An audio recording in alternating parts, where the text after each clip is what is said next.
오늘 설교를 하게 될 신종호 목사입니다. 그동안 목사님께서는 환상 하나만 가지고 하시다가 세 개를 저한테 한꺼번에 하라고 하셔서 일부러 그러신 건 아니고요. 제가 수련회 때문에 바꿨는데, 그래서 제가 줄이었는데 그래도 더 이상 못 줄이겠더라고요. 미리 말씀드립니다. 오늘 설교가 평소보다 길어질 수 있거든요. 그래서 미리 마음의 준비를 하시면 편안하게 들을 수 있을 것 같습니다. 제가 기도하고 말씀을 전하겠습니다. 전능하신 하나님 아버지, 감사합니다. 오늘 이 시간도 저희들을 버려두지 아니하시고 하나님의 생명의 말씀으로 불러주시고 또 그 말씀으로 오늘을 살아갈 수 있는 은혜 주셔서 감사합니다. 특별히 오늘 들을 말씀은 하나님의 심판과 또 경고의 말씀입니다.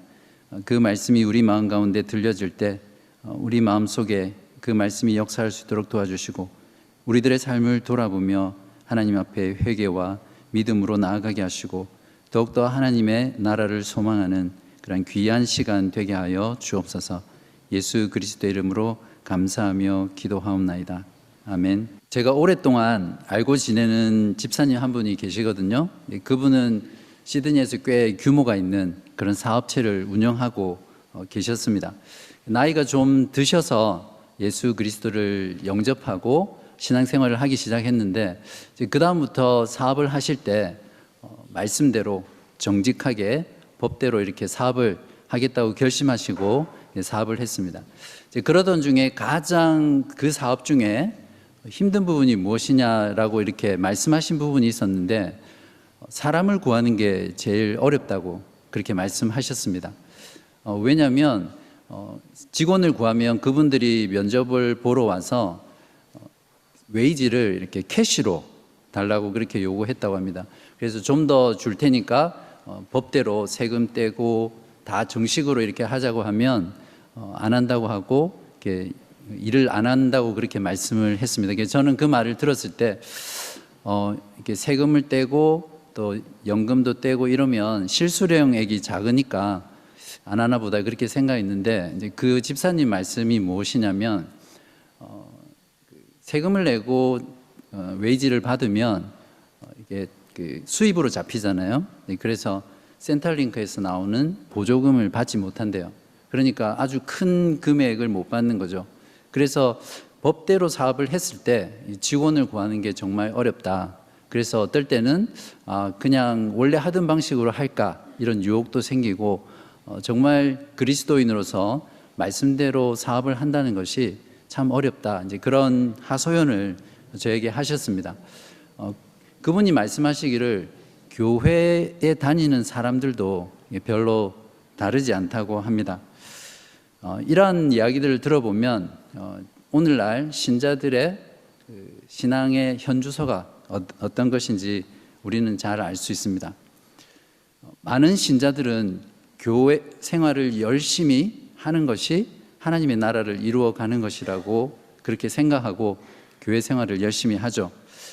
그러나 하나님 나라는 교회 생활을 열심히 하는 것만으로 이루어지지는 않습니다.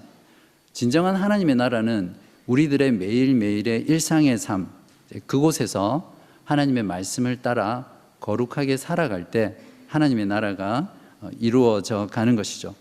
만약에 교회 생활과 또 보통 일상의 삶이 서로 일치하지 않는다면 그 사람은 종교 생활을 하고 있는 것이고 또한 하나님 나라를 철저하게 오해하면서 추구하고 있는 그런 사람입니다. 하나님께서 자기 백성들을 구원하셔서 세우시는 하나님의 나라는 거룩한 나라입니다. 오늘 본문 말씀을 통해서 하나님께서 어떻게 거룩한 하나님의 나라를 이루어 가는지를 우리가 함께 배우고요. 하나님의 나라를 바르게 추구하고 또 세워가는 그런 저와 여러분이 되시기를 진심으로 바랍니다. 지금까지는 8가지 환상 중에서 첫 번째에서 5번째까지 환상을 살펴보았습니다. 그리고 오늘은 나머지 3 환상인 6, 7, 8번째 환상을 살펴볼 것이거든요. 지금까지는 그 환상의 내용이 굉장히 긍정적이었습니다. 그러니까 하나님께서 다시 예루살렘과 자기 백성 가운데 돌아오셔서 성전을 재건하고 또 그 나라를 회복시키실 것이라는 그런 희망과 기대와 소망의 약속들을 주셨죠. 그런데 오늘 다룰 6번째부터 7번째 환상은 매우 부정적입니다. 부정적인 것처럼 보이죠. 오늘 본문이 가지고 있는 3가지 환상의 공통점은 죄와 악에 대한 하나님의 심판입니다. 자, 이제 6번째 환상부터 살펴보겠습니다. 오늘은 제가 성경 본문을 하나씩 읽지는 않겠습니다. 그래서 해당 본문을 같이 보시면서 따라오시기 바랍니다. 먼저 5장 1절에서 4절을 보시면서 따라오십시오. 6번째 환상은 하나님께서 공동체의 죄인을 심판하심으로써 거룩한 나라를 이루어 가신다는 것을 우리들에게 말씀해 줍니다. 6번째 환상은 2번째 환상과 짝을 이루거든요.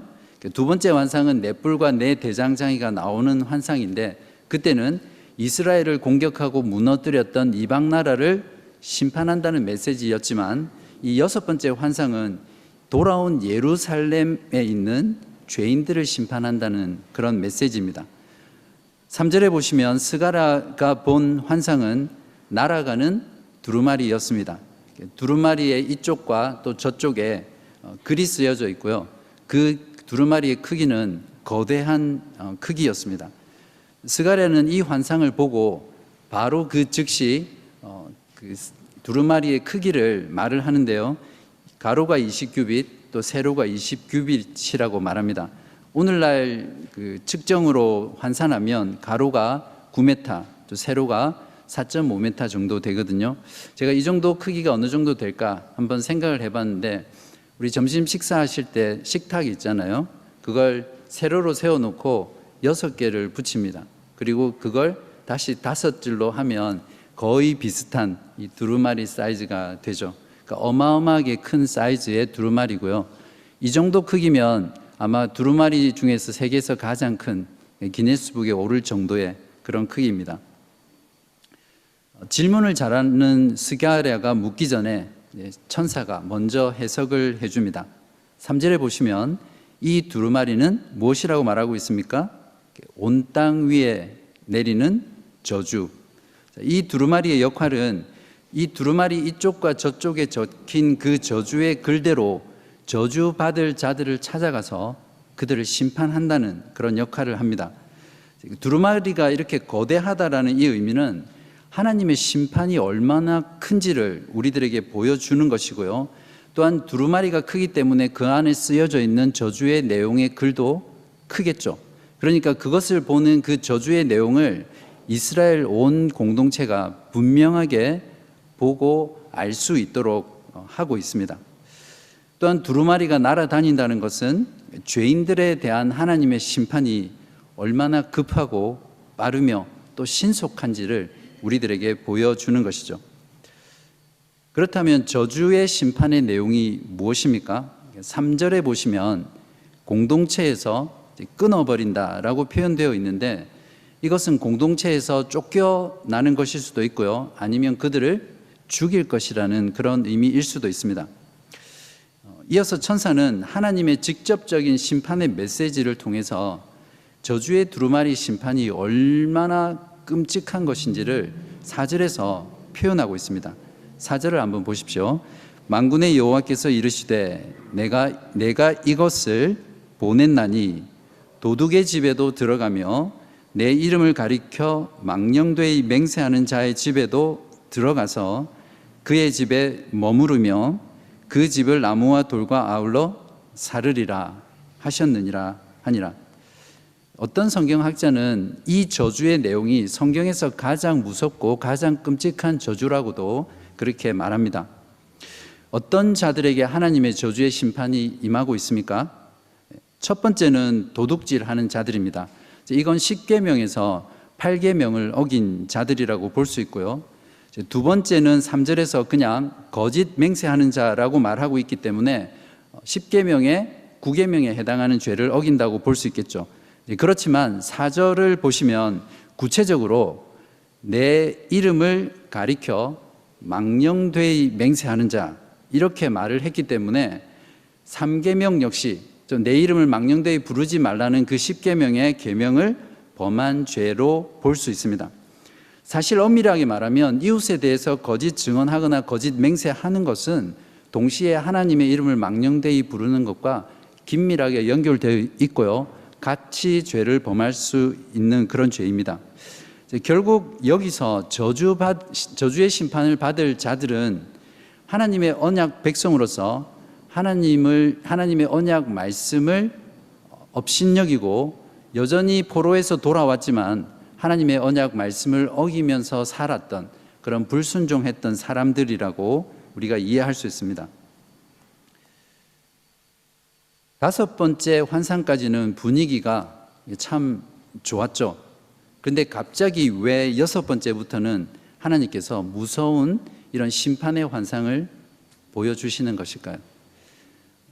학개서 2장 14절을 보시면 지금 이 스가랴에게 환상이 주어진 때는 정확하게 예루살렘 성전 재건이 중단된 지 16년째 그때 이후에 2달 만에 그러니까 중단된 성전 재건을 다시 시작한 지 정확하게 2달째에 이 환상이 주어졌습니다.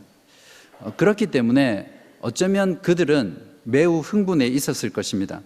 하나님의 성전이 드디어 다시 재건되기 시작했고 하나님은 말씀을 통해서 내가 너희들에게 돌아와서 너희들과 함께하고 너희들 가운데 있을 것이며 너희들의 성전과 너희들의 공동체를 회복시킬 것이라는 그런 약속이 있는 말씀을 주셨기 때문에 그들은 용기가 백백 충만했을 것입니다. 그렇지만 그들의 삶은 여전히 하나님을 업신여기고 있었고 또 언약의 말씀인 율법을 어기면서 살았습니다. 저주의 내용에 포함된 것처럼 그들은 여전히 도둑질하며 살았었고요, 하나님의 이름을 망령되게 부르면서 거짓 맹세를 일삼으며 여전히 죄악된 삶을 살고 있었습니다. 이러한 상황 가운데서 하나님께서는 이 6번째 환상을 통해서 그들에게 잊지 말아야 될 중요한 말씀을 해주고 계십니다. 거룩한 삶이 없이는 성전을 건축하는 그 일 자체가 자동적으로 하나님의 임재를 가져오고 또 하나님의 영광을 다시 오게 해서 그 나라를 회복시키는 것이 아니라는 것을 말씀해 주고 계십니다. 사실 그들의 조상이 성전이 없었기 때문에, 제사가 없었기 때문에, 예배가 없었기 때문에 하나님께 멸망받아서 나라를 빼앗기고 성전이 무너지고 이방 나라에 70년 동안 포로로 잡혀간 게 아니었었잖아요. 그들에게는 이 모든 것들이 있었지만 그들은 언약 백성으로서 하나님의 언약을 무시하고 하나님을 업신여기며 경외하지 않는 그들의 삶 때문에 그들이 멸망당한 것이었거든요. 저와 여러분은 예수 그리스도의 십자가의 피로 새 언약을 맺은 새 언약 백성들입니다. 그러므로 구원받은 저와 여러분은 동일하게 하나님의 말씀을 우리들의 삶 가운데서 신실하게 지켜야 될 의무가 있는 사람들입니다. 혹시 여러분들 가운데 오늘 말씀처럼 도둑질하고 계신 분 있습니까? 아니면 여러분들 가운데 이웃에 대해 거짓 증거하며 하나님의 이름을 망령되게 부르시는 분이 계십니까? 날아다니는 이 거대한 두루마리의 저주의 심판의 환상은 우리들의 현재의 그 죄에서 돌이켜서 다시 거룩한 삶으로 전환하라는 하나님의 경고의 메시지이면서 또한 그것을 통해서 우리를 다시 살리시고자 하는 하나님의 사랑의 메시지입니다. 교회를 열심히 다닌다는 그것 자체로는 의미가 없습니다. 우리가 아무리 교회에서 열심히 봉사하고 수고하고 전도하고 선교하고 말씀을 듣는다 하더라도 그 행위 자체가 하나님의 나라를 이루어가며 우리를 하나님의 참된 백성으로 만들어주지 않습니다. 우리의 매일의 일상에서 하나님의 새 언약의 백성으로서 하나님의 말씀을 신실하게 지켜나가며 우리의 삶의 모든 영역에서 하나님의 거룩한 백성으로 거룩한 삶을 살아갈 때 그것이 바로 하나님의 나라를 이루어가는 모습이겠죠. 물론 우리가 거룩한 삶을 살아야만 하나님께서 우리를 하나님 백성 만드시고 또 또 하나님의 자녀 삼으시는 것은 아니죠. 이미 우리는 예수 그리스도를 믿음으로 그분의 피로 우리의 죄가 사해졌고 우리는 이미 정결하게 되었으며 거룩하고 의로운 존재가 되었습니다. 이미 우리의 존재 자체가 거룩한 백성이죠. 그렇기 때문에 우리는 이 땅에서의 삶을 거룩하게 살아가야 하는 것입니다. 이런 무서운 경고의 메시지에도 불구하고 유다 백성들의 공동체에는 여전히 돌이키지 않고 하나님의 말씀을 무시하면서 죄 가운데 살았던 사람들이 많이 있었습니다. 역사를 보면 거의 대부분이 그렇게 살았던 것 같습니다. 이런 자들을 하나님께서 어떻게 하시겠습니까? 바로 이어지는 7번째 환상에서 그 답을 주고 있습니다. 5장 5절부터 11절을 보시면서 따라오시기 바랍니다. 7번째 환상에서는 하나님께서는 공동체 안에 있는 그 악을 완전히 제거하심으로써 거룩한 하나님의 나라를 이루어 가신다는 것을 말씀해 줍니다. 7번째 환상 역시 3번째 환상과 짝을 이루고 있는데요. 3번째 환상에서는 이방인들을 심판했고 또 바벨론에 있는 하나님의 백성들을 다시 예루살렘으로 돌아오라고 말씀한 것에 반해서 이 7번째 환상에서는 이스라엘 안에 있는 유다 백성 공동체 안에 있는 죄악을 제거한 후에 그 악을 바벨론으로 돌려보내는 그런 서로 방향이 반대인 그런 환상을 보여줍니다. 6절에 보시면 천사가 스가랴에게 보라고 해서 본 환상은 무엇이었습니까? 에바였습니다. 에바는 곡식의 양을 재는 그런 바구니 같은 건데요. 천사의 설명에 따르면 이 에바는 온 땅에 가득한 죄악이다 이렇게 되어 있습니다. 물론 한글 성경에는 좀 애매하게 표현이 되어 있는데 ESV 영어 성경이나 세번역 성경에는 분명하게 이 에바는 온 땅에 가득한 죄악이라고 번역하고 있습니다. 이 말은 하나님께서 곡식을 재는 것처럼 유다 백성들의 그들의 모든 죄악을 낱낱이 재고 계신다라는 그런 의미로 이해할 수 있습니다. 그리고 나서 7절에서 이 에바 가운데 한 여인이 앉아 있다 이렇게 말을 하는데요. 에바는 곡식의 양을 재는 바구니 같은 용기인데 약 22리터 정도의 크기입니다. 여자 한 사람이 등에 이렇게 메고 있는 그 배낭 정도의 크기라고 보면 되는데 자신이 메고 있는 그 배낭에 그 여인이 들어가기 어렵잖아요. 이제 그 정도로 작은 용기 안에 이 에바라는 이 여인이 앉아 있는 그러한 모습들은 좀 희귀한 그런 모습입니다. 바로 그때 둥근 납 조각이 들립니다. 납덩어리니까 굉장히 무겁겠죠. 정확한 무게는 알 수 없지만 한 32kg 정도 나간다고 어떤 주석가들이 말을 합니다. 그때 납 뚜껑이 열리니까 그 틈 사이로 이 여인이 이렇게 삐져나온 듯이 이렇게 나온 것 같습니다. 그때 스가랴는 에바 속에 앉아있는 이 여인을 보게 되거든요. 이어서 해석하는 천사가 8절에서 에바 속에 앉은 여인이 바로 악이다 이렇게 설명을 해주고 있습니다. 그리고는 다시 무거운 이 납 덩어리로 이 악의 화신인 여인을 이렇게 누르듯이 다시 그 작은 바구니 안으로 이렇게 밀어넣는 그러한 모습입니다. 저 같은 경우는 심하지는 않지만 좁은 공간에 갇혀 있으면 굉장히 힘들게 느끼거든요. 그러니까 약간 폐쇄공포증 같은 게 있는데 이 장면을 읽으면서 정말 제 마음에 고통이 찾아오더라고요. 얼마나 그 상황이 힘들까 그런 생각들을 했었는데 이러한 모습을 보면 하나님께서는 이 악조차도 철저하게 그분의 손안에 통제하고 또 다스린다는 사실을 우리들에게 보여줍니다. 그렇다면 이 악은 어떤 것일까요? 당시 에바는 말씀드린 대로 곡식의 양을 재는 도구였기 때문에 유다 공동체 가운데 만연해 있던 어떤 경제 활동과 관련된 죄악들일 것입니다. 이것은 분명히 저울과 추를 속여서 부당한 이익을 취하고 또 그것을 통해서 가난한 자들을 착취하고 또 그들을 어렵게 했던 그런 유다 공동체의 죄악을 말한다고 이해할 수 있습니다. 아모스 8장 5절에서 6절에 보시면 아모스 선지자도 북이스라엘 백성 가운데 이런 종류의 죄가 만연해 있을 때 예언했던 말씀의 내용이 있습니다. 5절에 보시면 너희가 이르기를 월삭이 언제 지나서 우리가 곡식을 팔며 안식일이 언제 지나서 우리가 밀을 내게 할꼬. 그러니까 요즘으로 치면 빨리 주일을 보내고 빨리 장사해서 돈을 벌어야지, 그런 마음들로 가득했다는 걸 보여줍니다. 에바를 작게 하고 또 세계를 크게 하여 거짓 저울로 속이며, 이렇게 되어 있습니다. 즉 곡식을 재는 바구니를 작게 하고 또 무게를 재는 추를 무겁게 하면 그것을 통해서 부당한 이익을 취할 수 있잖아요. 요즘은 전부 다 디지털 저울이기 때문에 이렇게 속이지는 못하겠죠. 하지만 당시에는 이러한 두 가지 방법을 통해서 어떤 상거래에서 속여서 돈을 버는 최고의 방법이었습니다. 이렇게 속여 파는 죄는 조금 전에 보았던 6번째 그 환상에서 하나님의 저주의 심판을 받았던 도둑질과 또 거짓 맹세하는 죄와 긴밀하게 연결되어 있습니다.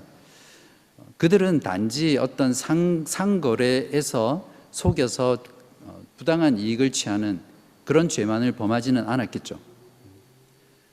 그들은 그들의 역사를 보면, 특별히 에스라서라든지 느헤미야서를 보면 그들의 모든 삶에서 총체적으로 악을 범하고 살았음을 알 수 있습니다. 종교적이고 또 경제적인 그런 영역뿐만 아니라 정치적이고 문화적이고 또 사회적인 모든 영역에서 그들의 도덕과 윤리는 타락해 있었고요. 그 가운데 하나님이 아닌 우상을 숭배하는 그런 죄들을 범하며 살았습니다. 그러니까 이 에바에 앉은 이 여인이 말하는 이 악이라는 것은 당시 유다 백성들의 공동체에 있었던 모든 악을 총합해서 말하는 것이라고 우리가 이해할 수 있습니다. 이제 5장 9절부터 11절 부분을 보십시오. 날개 달린 여자 둘이 나오는데요, 그 날개 모양이 하계 날개 같고 또 그 날개 안에는 바람이 있다고 말합니다. 이 날개 달린 두 여인이 이 에바를 공중에 번쩍 들어 올려서 보여주고 있는데, 바로 이것은 온 유다 백성들로 하여금 그들의 죄악이 무엇인지를 분명하게 볼 수 있도록 하늘과 땅 사이에 이 에바를 들어 올리는 것입니다. 그리고 이 에바를 시날 땅으로 옮겨가서 거기에서 집을 짓고 또 그곳에 머물게 하겠다라고 이렇게 말을 하는데요, 여기서 시날 땅은 창세기 10장에 나오죠. 하나님처럼 높아지려고 바벨탑을 쌓았던 곳이었고요, 또 유다 백성들이 끌려가서 70년 동안 포로 생활을 했던 것이고, 또 여전히 지금도 페르시아가 그 패권을 장악하고 있는 곳이죠. 성경에서 바벨론이란 우상 숭배와 죄악과 하나님을 반역하는 그 반역이 가득한 것을 상징하는 대명사였었고요, 또 악인들이 거하는 곳, 귀신들의 영이 거하는 그러한 악의 처소로서 바벨론을 가리켰습니다. 그러니까 한마디로 유다 공동체를 떠나서 바벨론으로 옮겨갔던 이 악은 그들의 거처가 바로 악의 처소라는 것을 우리들에게 말을 해주고요, 바로 그것은 우상을 숭배하는 신정과도 같은 곳이다, 이렇게 이해할 수 있습니다. 하나님께서 이처럼 에바와 악이라는 여인을 바벨론으로 옮기신 것은 하나님께서 돌아오게 하셔서 다시 세우시는 그 예루살렘 공동체 안에 있는 모든 죄악들을 완전히 제거하셔서 죄가 없는, 악이 없는 그런 하나님의 공동체, 하나님의 나라를 세우신다라는 그런 메시지를 우리들에게 주고 있습니다. 공동체 안에 있는 죄인들, 또 악한 자들, 그들은 하나님 나라에 거할 수 없습니다. 그들이 있을 곳은 에바가 있었던 바로 그곳, 사탄이 지배하고 귀신들의 영이 있으며 하나님을 대적하는 우상을 숭배하는 그런 악의 처소입니다.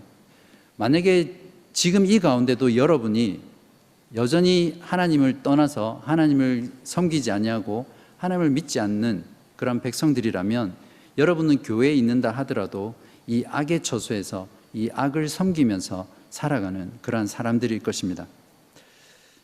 하나님께서 공동체의 죄악을 제거하신다라는 이 심판의 메시지는 두렵고 무섭지만 오히려 이 메시지를 통해서 우리들로 하여금 하나님의 나라의 백성으로서 거룩한 일상으로 다시 초대하는 그런 초대장과 같은 메시지입니다. 여기서 이 환상의 메시지를 통해서 한번 생각해 보기 원하는 부분이 있습니다.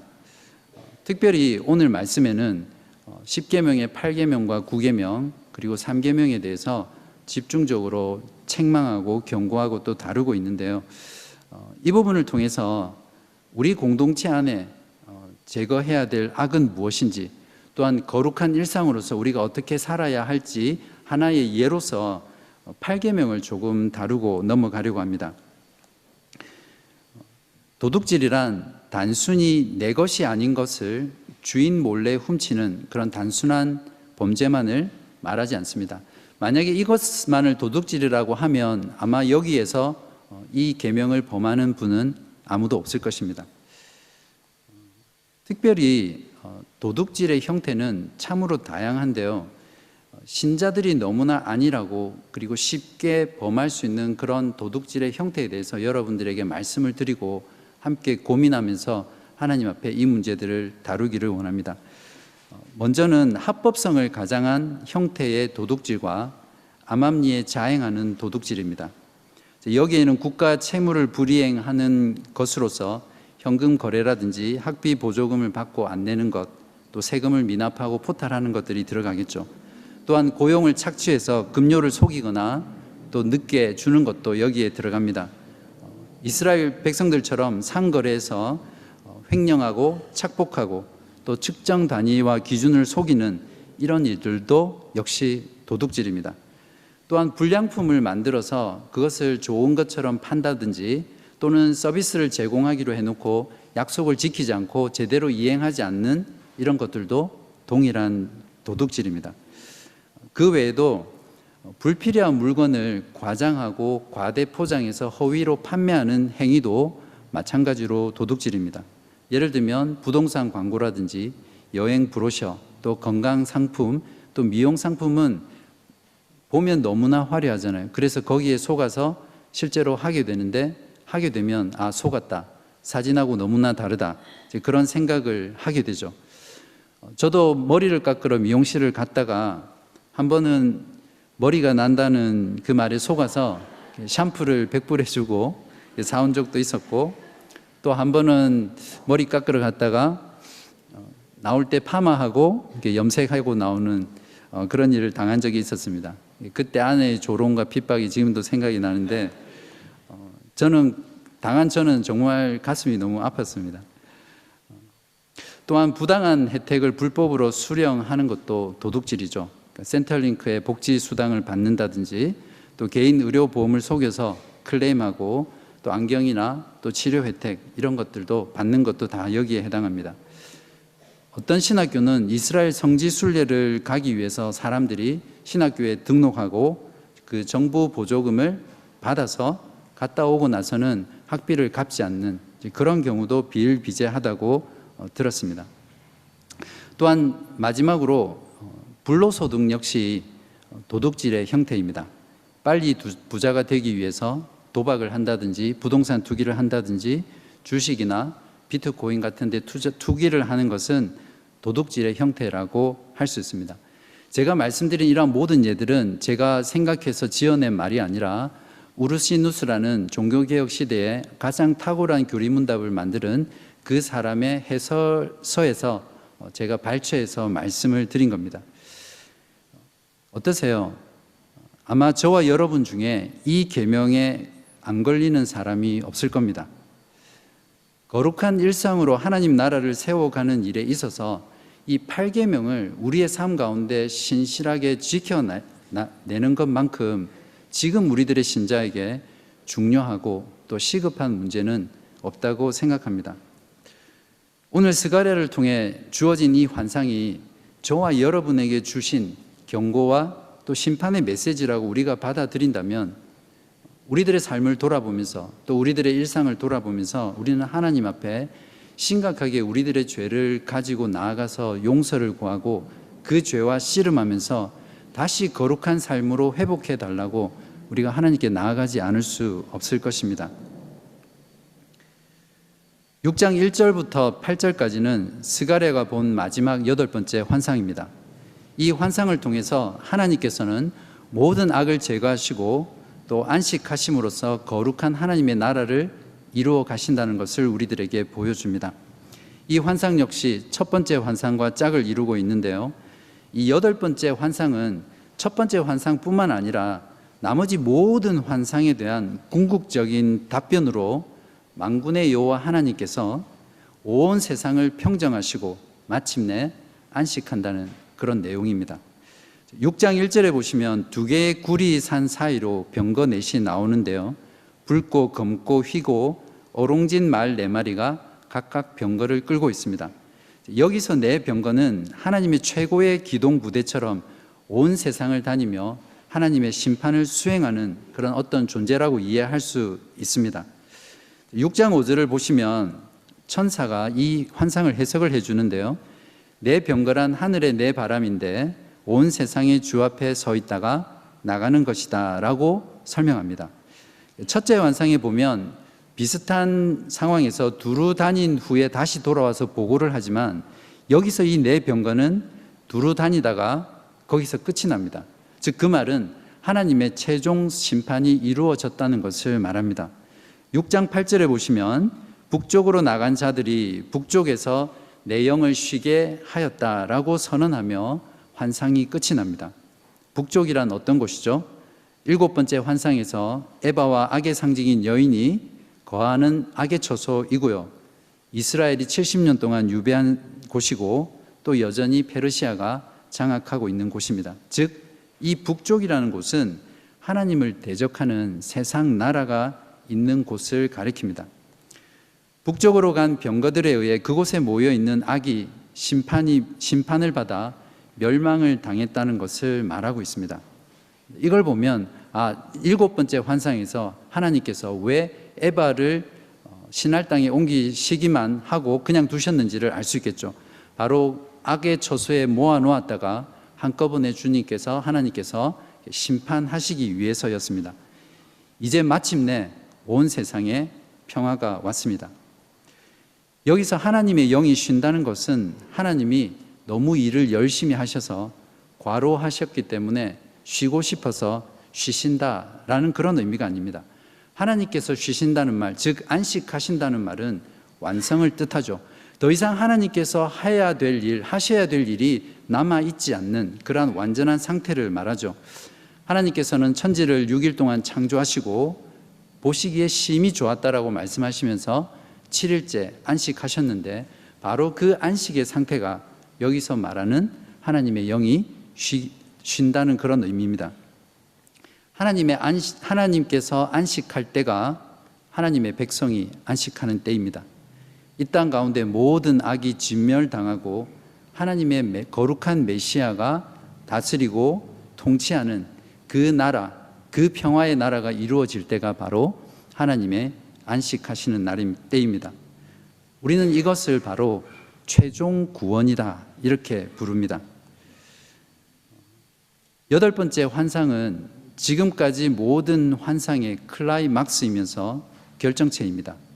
온 세상의 주이신 하나님께서 세상의 모든 악을 심판하시고 안식한다라는 이 환상은 마지막 그 환상을 통해서 지금 성전을 재건하기 시작하고 여전히 많은 반대와 또 대적자들과 방해물들 앞에서 성전을 재건하고 하나님 나라를 회복해가는 그 유다 백성들에게 엄청난 위로와 격려와 소망의 메시지가 되었을 것입니다. 그렇지만 이 환상은 그 당대의 유다 백성들에게만 주어진 것이 결코 아니죠. 이 환상은 지금 저와 여러분들에게 하나님께서 최후 심판을 통해서 구원을 완성하실 그 종말의 때를 우리들로 하여금 바라보게 하고 또 소망하게 해주는 그런 환상이죠. 예수 그리스도께서는 이미 십자가의 죽으심과 부활을 통해서 온 세상의 악과 또 죄와 사탄을 멸하셨습니다. 그리고 지금 온 세상의 구주로서 통치하고 계시죠. 그러나 우리들이 살아가는 이 세상은 아직 완전히 그것이 성취되지 않은 그런 상태입니다. 그렇기 때문에 오늘 저와 여러분이 오늘의 삶 가운데서 거룩한 일상을 통해서 하나님의 나라를 세워갈 때 바로 이 최후 심판 이후에 하나님께서 이루실 구원, 하나님의 이 안식을 우리가 소망한다면 오늘 하루 우리가 최선을 다해서 우리의 삶을 살아갈 수 있겠죠. 이제 말씀을 정리하겠습니다. 하나님께서 우리들을 세상과 사탄의 나라에서 구원하셔서 세우시는 하나님의 나라는 거룩한 나라입니다. 하나님께서는 이 거룩한 나라를 세워가시기 위해서 공동체 안에 있는 죄인들을 심판하시고요, 또 공동체 안에 있는 모든 죄악들을 제거하신 후에 마지막에 최후 심판을 통해서 안식하실 것입니다. 바로 이 메시지를 통해서 하나님께서는 거룩한 나라를 이루어 가신다는 것을 우리들에게 말씀하고 계십니다. 하나님께서는 거룩하지 않은 백성들 가운데 결코 거하실 수 없습니다. 하나님께서는 예수 그리스도의 피로 우리들을 값주고 사셔서 우리들을 정결하게 하셨고 또 우리들을 거룩하게 하셨습니다. 그렇기 때문에 지금 우리들이 남겨져서 이 땅 가운데 살아가는 우리들에게는 거룩한 일상 속에서 거룩한 삶을 살아가야 할 책임과 의무와 특권이 있는 것이죠.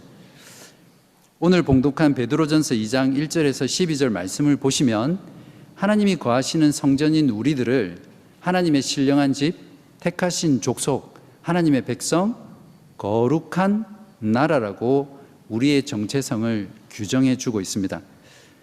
세상 사람들은 우리들이 교회로 모여서 열심히 기도하고 열심히 찬양하고 뜨겁게 봉사하고 말씀을 듣고 우리들이 무엇을 여기서 하는 것에는 사실 크게 관심이 없습니다. 그들이 바라보고 그들이 관심 있는 것은 우리가 우리들의 매일의 일상에서 우리들이 만나는 사람들 관계 속에서 우리들이 일하는 직장 속에서 우리들의 가정에서 우리들이 어떻게 하나님의 백성으로서 신실하게 하나님의 말씀을 지키며 거룩한 일상을 살아가는지 그것에 오히려 관심이 있고요, 그것을 통해서 하나님을 바라보게 되는 것이죠. 우리들의 거룩한 일상이 거울이 되어서 하나님의 거룩하심을 반사시킬 때 바로 우리는 하나님께 영광을 돌리는 그런 삶을 살게 될 것입니다. 사랑하는 여러분, 하나님을 마음을 다하고 목숨을 다하고 뜻을 다하면 사랑하시기 바랍니다. 여러분의 이웃을 내 몸처럼 사랑하는 여러분 되시기 바랍니다. 도둑질하지 마시고요, 또 거짓 맹세하지 마시고 이웃에 대해서 험담하거나 비난하지 마십시오. 하나님에 대해서 진리를 선포하시고요, 복음을 왜곡하지 말고 세상과 타협하지 마시기 바랍니다. 여러분의 삶의 구석구석 그 모든 일상을 거룩한 삶으로 바꾸어서 하나님께 영광 돌리고 하나님의 나라를 세워가는 그런 저와 여러분 되시기를 주님의 이름으로 간절히 기도합니다.